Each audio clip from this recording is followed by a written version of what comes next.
When we talk about buying a business, sometimes it's not clear about what type of business that we're talking about. Is this something that's standalone or is it a franchise, part of a system? Well, let's clarify that and let's help people understand what are the pros and cons of going each route. Yeah, when we talk about buying a business, I'm talking about both options, but I want to make the delineation clearer for folks who may not just be so familiar. And that's what we're going to do here in this section of the course. We're going to talk about the details and the pros and cons of either buying an independent business or buying an established franchise.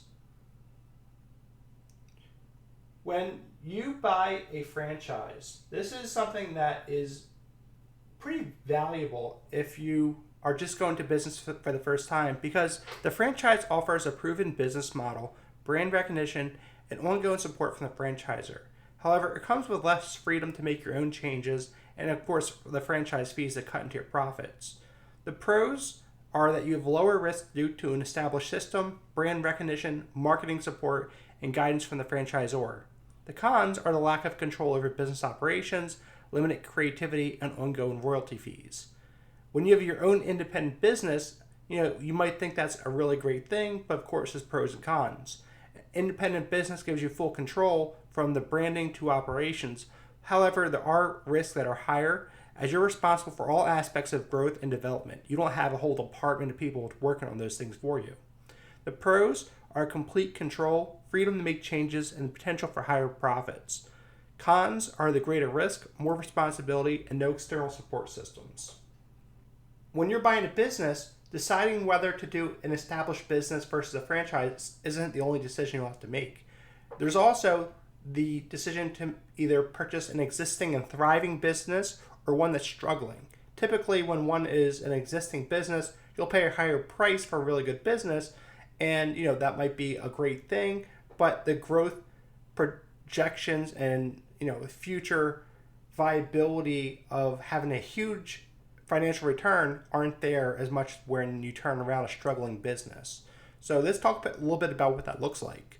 So when you buy an existing stable business, this is something you're going to have to decide on. This type of acquisition involves purchasing a profitable, well-established company with solid customer base and a history of success. It'll provide the most security for you, but also tends to come with a higher price tag and lower ROI. Struggling businesses and turnarounds, for example, are when you buy a struggling business and it'll offer a lower purchase price and the potential for higher rewards and ROI are higher if you can turn it around. So if you're a first timer at this, maybe that's not the way to go. However, this will come with greater risk as the business may have significant issues that need to be addressed, such as poor management, outdated processes, or damaged customer relationships. So if you go into a struggling business, you really need to know what you're doing. Otherwise, for most people, I'd highly recommend an existing and stable business.